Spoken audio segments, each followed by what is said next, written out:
Hello everyone. Let us check out one more solution to the definition of searching whether it contains the lowercase character a. Now, in each of these definitions, I have taken the lowercase character a.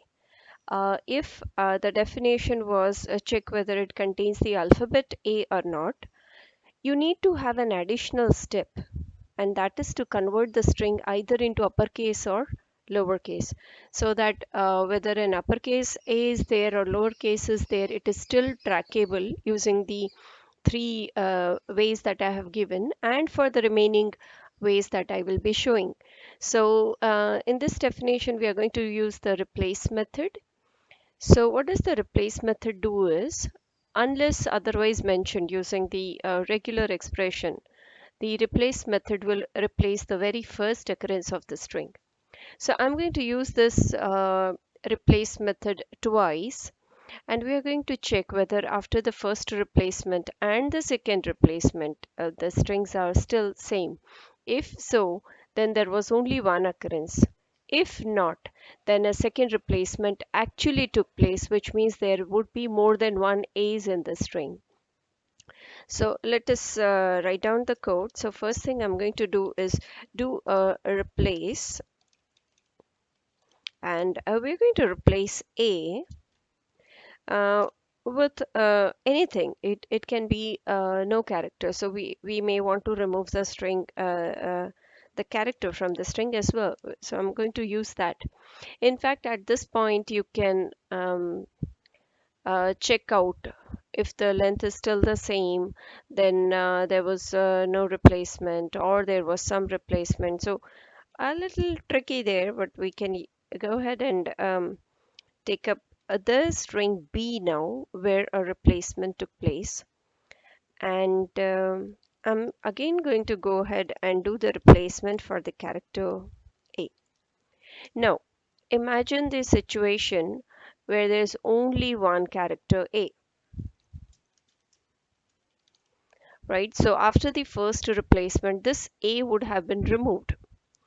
Now, this new string which we have in b, now if I try to replace a, this a is already removed in the string b. So if we are doing this second replacement, there won't be any replacement. So what we are going to do is, we will check whether b and c are same or not.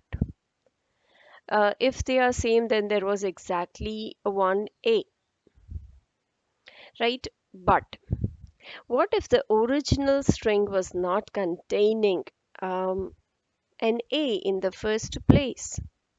Then all of these would be same. So I'm going to make a check that the original string was not the same after the replacement, and that after the replacement, if I tried the second replacement, there was no second replacement. So to put this in words, we're going to go ahead and say a is not equal to b, which means a replacement took place and the new string is there in b, and it is not same as the original string. And the replaced string is same as the next replaced string. That means the next replacement did not take place. That means exactly one replacement took place. So I can safely go and say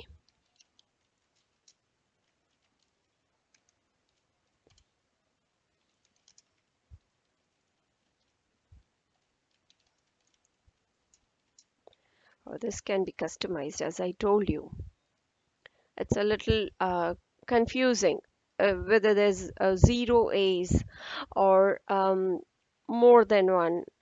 It still doesn't make sense, but we can still go ahead and try. So let me um, put in a string. Um, so it says no, only one A. Basically it's saying that there's no one A. There may be one, there may be more than one, so we are not sure. So here only one A. If I tried entering an additional A, it goes and says yeah. So I'm getting correct output. So this can be one possible solution to the definition. In fact, if you are removing the character from the string as I did, you can actually go ahead and check whether the length of the original string is greater than the length of the string, and the lengths of these two strings are same or not. That can be another solution using the same replace method.